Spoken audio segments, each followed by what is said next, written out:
Hi, good evening everyone. My name is Lian Zhang. I stand here to present my report, The Prevention of Teenage Pregnancy.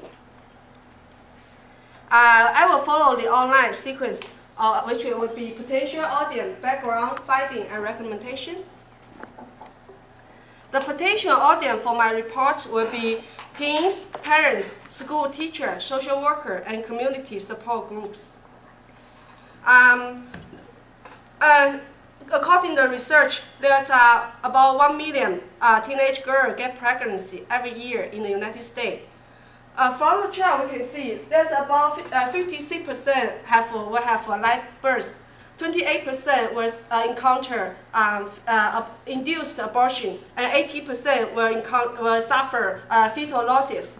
For those who have childbirth as teenage girls, they were consequently will drop off of school and were less likely to attend labor force. Therefore, they will have low income and end up in poverty in the future. There are 4 findings from my research. The first one is the gap between what parents and students expect and information school provides regarding sexual education. A majority of parents prefer their children to learn not only knowledge about puberty in school, but also some issues regarding sexual behavior, such as the use of condoms and birth control. For students themselves, they want more information about sexuality, such as information about how to handle pressure to have sex and how to know when they are ready to have a sexual active. However, most school-based sexual education provide only abstinence-only education. The second finding is about the ability of the teens to handle mixed message about sex.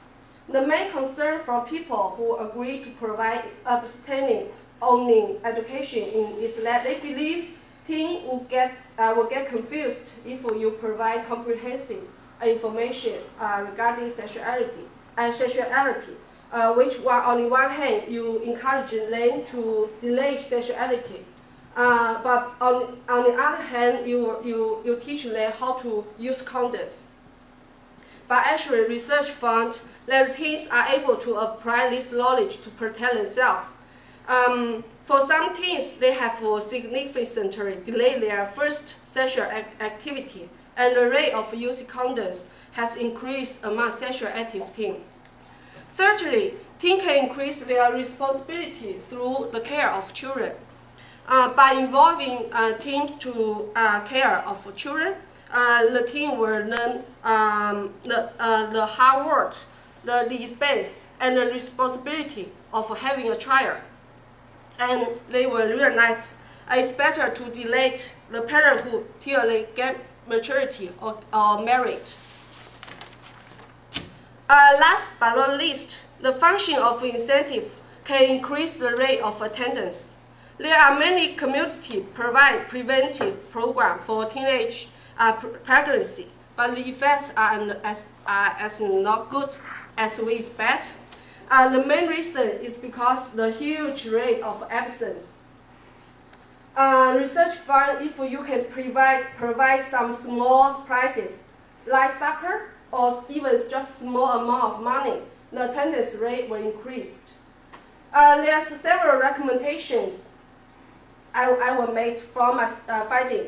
First, update information to satisfy the needs of parents and students regarding sexual education. Secondly, deliver and consistently reinforce the message about abstaining from sexual activity, as well as the use of condoms. Thirdly, incorporate behavior goals, teaching methods, and materials that are appropriate to the age, sexual experience, and the culture of the teens. The last one is design appropriate incentive to attract target group at the community level, and therefore to increase the attendance rate. Thank you. Is there any question? What's the impact of abstinence on sexual education on teens? Yeah, that's a good question. For abstinence only education, that means the school teacher will only encourage teens to delay their sexual activity, but they avoid to any discussion regarding sexual activity, such as use of condom or birth control. So therefore, once the teen initiate their sexual activity, they will encounter unsafe sex and will more likely they will experience unintended pregnancy. Thank you. Any questions? Okay. No.